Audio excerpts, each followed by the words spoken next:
Hey everyone, welcome back to Money Matters. Shubham this side से भी registered research analyst. देखिए, IT stocks जो हैं उन्होंने थोड़ी बहुत स्ट्रेंथ दिखानी चालू कर दी है। तो अब हमारी ड्यूटी ये है कि जो जो आईटी बिजनेसेस है उनको एक बार एनालाइज किया जाए। तो इसी सीरीज में अब हम एनालाइज करने वाले हैं आज लेटेंट व्यू को। लेटेंट व्यू में काफी ज्यादा शेयर होल्डर्स हैं जो कि आईपीओ के बाद में फंसे हुए हैं। लिस्टिंग अच्छी हुई थी, एक मूव में आया था, उसके बाद में मूव में काफी लोग फंसे और अभी की डेट में लेटेंट व्यू क्या हमें दिखा रहा है। बिकॉज कंपनी के फंडामेंटल्स हम जब देखेंगे तो हमें काफी अच्छी चीजें पता चलेगी और जब टेक्निकल्स देखेंगे तो एक साइडवेज मूव दिखेगा। तो कंप्लीट एनालिसिस करेंगे, लेकिन ध्यान रखिए ये वीडियो किसी टाइप से कोई बाय सेल होल्ड की रिकमेंडेशन नहीं है, ना ही मैं रिकमेंडेशन यूट्यूब पे देता हूं। अगर आप इस वीडियो को देखकर कोई भी पोजीशन बनाते हैं 100% लॉस हो सकता है और उसकी जिम्मेदारी सिर्फ आपकी होगी, उसकी मेरी कोई जिम्मेदारी नहीं होने वाले। तो प्लीज आपसे रिक्वेस्ट, आप इसे लर्निंग पर्पस से देखिए। Investment in securities market are always subject to market risk and there is no guarantee of profit. आइए यहां पे चलते हैं। सबसे पहले कंपनी का बिजनेस मॉडल मैं समझाता हूं, short and sweet.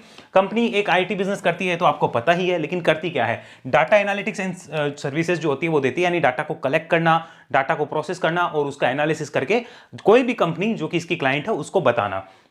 Digital business consulting होगी, यानी किसी कंपनी को कोई बिजनेस रिलेटेड कंसल्टिंग चाहिए, डिजिटल बिजनेस रिलेटेड, जो कि अपने डाटा को मैनेज करना चाहती है, डाटा को सही तरीके से एनालाइज करके एक कंक्लूजन पे पहुंचना चाहती है कि उनकी कंपनी में क्या हो रहा है। जैसे मान लीजिए कोई क्विक कॉमर्स कंपनी है, उसको भी अपने डाटा एनालिसिस कराने हैं तो वो इससे संपर्क कर सकती है।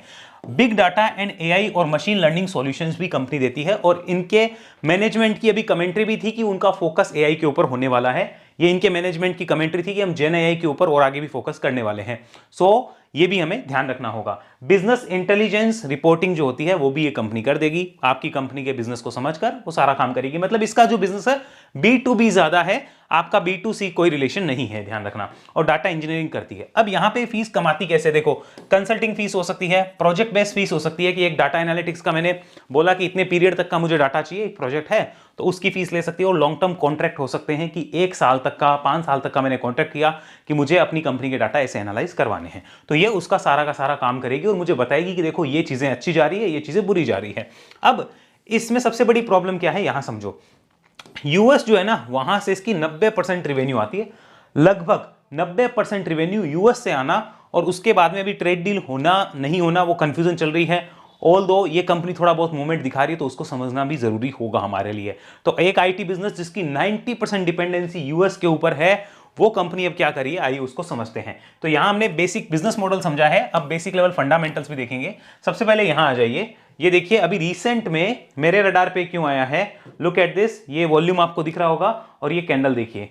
ऑल दो यहां पे आपको एक और इंटरेस्टिंग चीज देखने को मिलेगी। यहां चलते हैं वीकली चार्ट पे। अब जरा इसको देखो, इस भाव के नीचे ट्रेड कर रहा है। जुलाई अगस्त 2024 से इसी भाव के नीचे वो ट्रेड कर रहा था।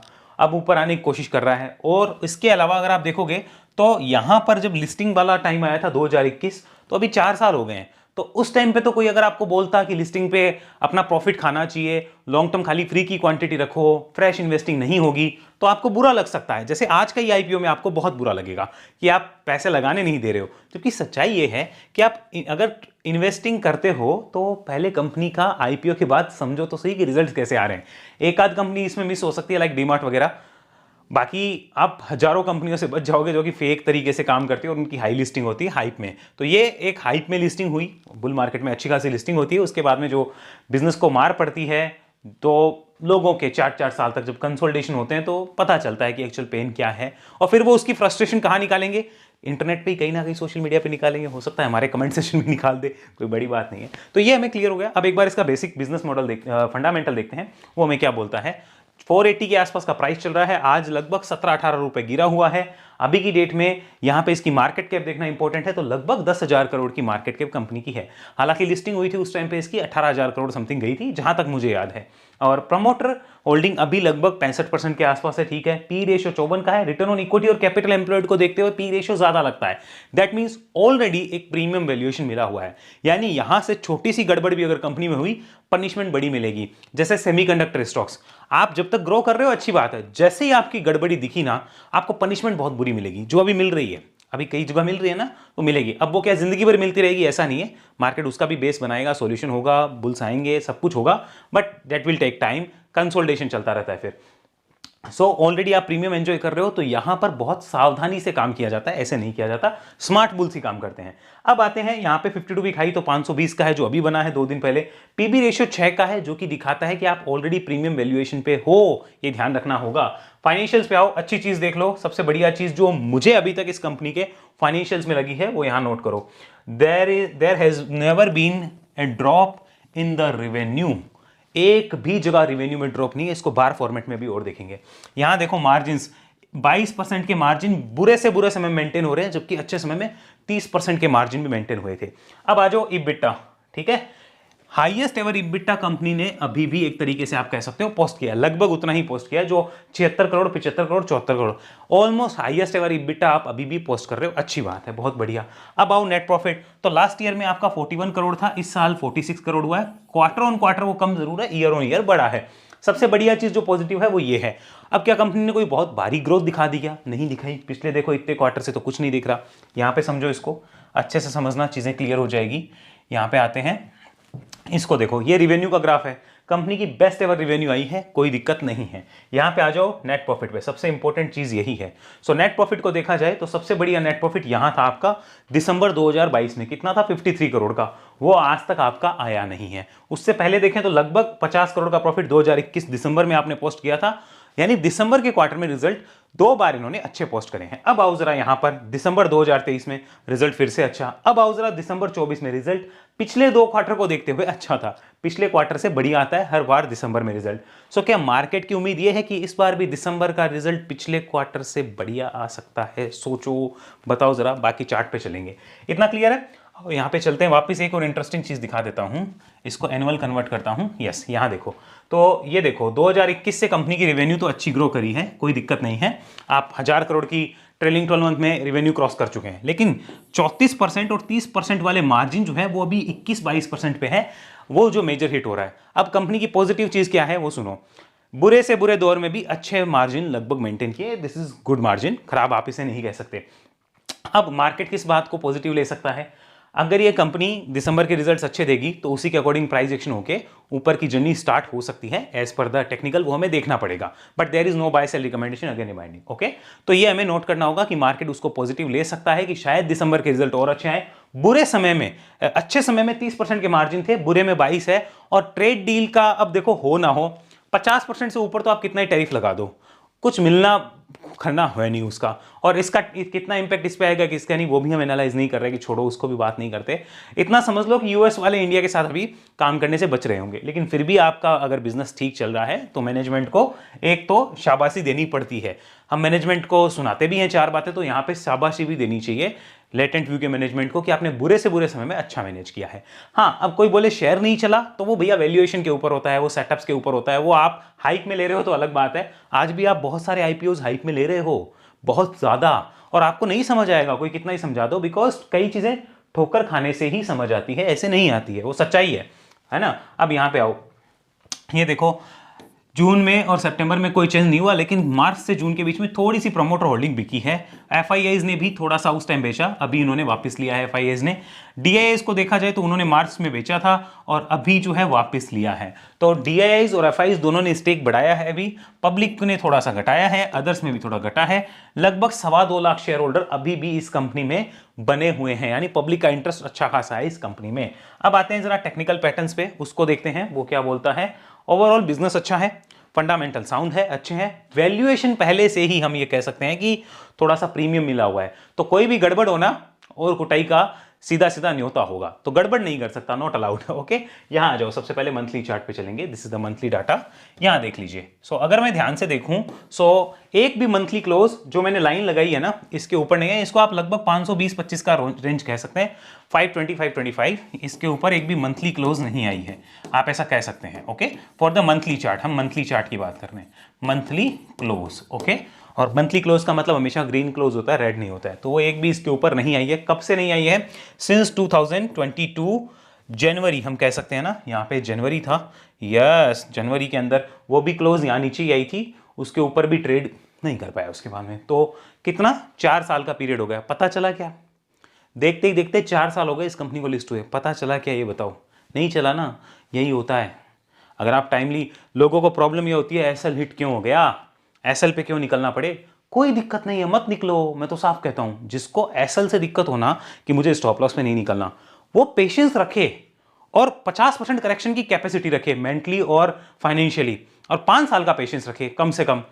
देखो उसको लॉन्ग टर्म में मिलता है कि नहीं मिलता है, मिलेगा, लेकिन रख के दिखाओ तब पता चले। वो नहीं रखा जाएगा। सो रियलिटी यही है कि हमें स्टॉप लॉसेस को एक्सेप्ट करना चाहिए।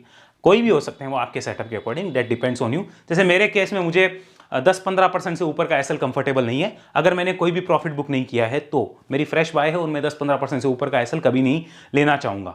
अगर मेरी ऐसा है कि मैंने कोई स्टॉक लिया, उसमें मैंने आधा प्रॉफिट बुक कर लिया, फिर मेरी कॉस्ट रिवाइज हो गई, तो अलग केस हो गया है। ओके, तो मेरे कंफर्ट्स अलग हैं, आपके अलग हो सकते हैं। लेकिन ये ध्यान रखिएगा, 4 साल का पीरियड चला गया, पता भी नहीं चला, बीच में शेडोज जरूर आए। तो ऊपर में नया रेजिस्टेंस फरवरी 2022 में इसको टच किया था 575, उसके बाद आज तक नहीं किया है। ये भी फरवरी 26 आ जाएगा, 4 साल हो जाएंगे। फिर आप सोचो कि कंपनी का डाटा कैसा है कैसा नहीं, आप खुद एनालाइज करिए। यहां पे आते हैं वीकली चार्ट पे। इंटरेस्टिंग चीज, एक रेजिस्टेंस जोन जो कि ये बना हुआ है हमारे सामने यहां पर, जो कि लगभग लास्ट टाइम टच हुआ था अगस्त 2024 में, उसके बाद अब हो रहा है। तो यहां पे भी 14-15 महीने का ब्रेकआउट होने की संभावना है। क्या ब्रेकआउट होगा ही, कोई गारंटी नहीं है। क्या ब्रेकआउट होने के बाद स्टॉक चलेगा ही, जी उसकी संभावनाएं रहती है, बुल्स आते हैं, लेकिन कोई गारंटी नहीं है, ना मेरी रिकमेंडेशन है, ये भी नोट करिए। ठीक है, तो इसको मैं रिव्यू करूंगा 518-20 के ऊपर में एक बार रिव्यू करके जरूर देखूंगा, चाहे जनवरी में हो, चाहे फरवरी में हो, चाहे दिसंबर में हो। अब ये आईटी स्टॉक मेरी वॉच लिस्ट का पार्ट रहने वाला है। ओके, यहां पे आ जाते हैं, एक बार वीकली वापस करते हैं, आओ इसको जूम आउट करते हैं। और यहां पर ये जो 520-25 के लेवल के बाद में जो ऊपर बड़ा रेजिस्टेंस दिखता है 550-575, 2 बड़े रेजिस्टेंस है। सबसे बड़ा उसमें 570-75 वाला लेवल है, जिसके ऊपर जाने के बाद और देखा जाएगा क्या होता है। लेकिन मेरा जहां तक नॉलेज कहता है कि इसके ऊपर बुल्स इसको जरूर रिव्यू करेंगे। और नीचे में ये जो सपोर्ट है ना, ये वाला जो लाइन लगी हुई है लगभग 450 के आसपास का, ये एक सपोर्ट रेजिस्टेंस लर्निंग के लिए बुल्स जो है अपनी लाइन मार्क कर सकते हैं। ध्यान रखिए, कोई रिकमेंडेशन नहीं है, रिमाइंड कराऊंगा ताकि यूट्यूब का वीडियो एआई जो है हमारे वीडियो डिलीट ना कर दे। ठीक है, अब आओ जरा डेली चार्ट पे, व्हाट अबाउट दिस वन। सो यहां पे भी हमें साफ साफ दिख रहा है, देखो इस मूव को देखो, ये फर्स्ट रिजेक्शन आया, ये सेकंड रिजेक्शन है। ओके, इसी जोन से फर्स्ट और ये सेकंड। तो अगर अब ये इसके ऊपर जाता है तो मैं सिर्फ इतना कह रहा हूं, रिव्यू करो। मैं तो कोई बाय सेल नहीं कह रहा आपको, रिव्यू जरूर करके देखिए कि क्या निकल के वहां पे आ सकता है, चीजें कैसे हो सकती है।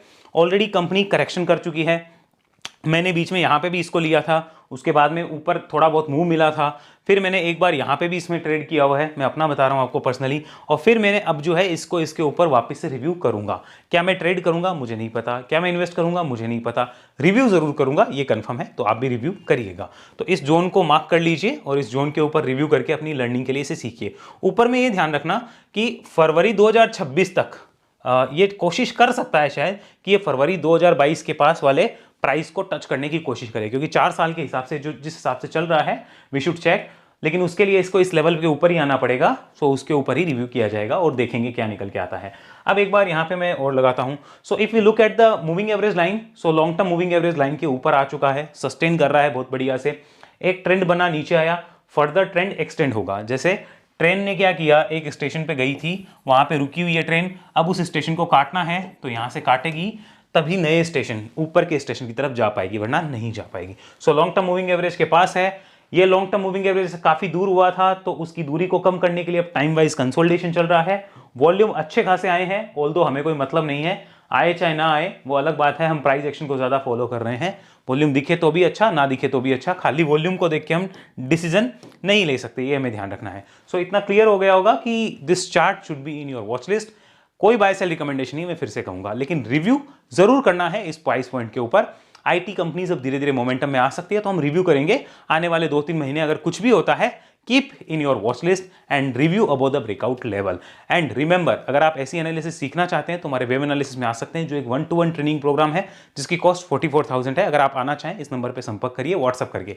अगर आपको लगता है कि नहीं मुझे देखना है कि मैं 1-to-1 तो नहीं सीख पाऊंगा, रिकॉर्डेड फॉर्मेट में कोर्स चाहिए, तो अभी हमने एक स्ट्रेटेजी लॉन्च करी है अपसर्च के साथ में, उसका लिंक भी हम डिस्क्रिप्शन में दे देंगे। अदरवाइज आप हमें व्हाट्सअप कर सकते हैं, अपसर्च स्ट्रेटेजी रिकॉर्डेड वीडियो, वो 1000 रुपीज़ की कॉस्ट में आपको अवेलेबल हो जाएगी। तो अगर आप देखना चाहें तो वो भी आप देख सकते हैं, लिंक आपको डिस्क्रिप्शन में मिलेगा। बाकी आपको किसी भी वेबसाइट या स्क्रीनर के कोड चाहिए तो वो मैं नीचे डिस्क्रिप्शन में लगा दूंगा, उसको आप जरूर देख सकते हैं। हमारी सेबी रजिस्टर्ड आरए सर्विसेज के लिए भी नीचे सारी डिटेल है, या फिर हमारे इस नंबर पे आप व्हाट्सअप करके हमारी सेबी रजिस्टर्ड सर्विसेज की डिटेल ले सकते हैं। अगले वीडियो मिलेंगे, तब तक के लिए धन्यवाद। जय हिंद, जय भारत।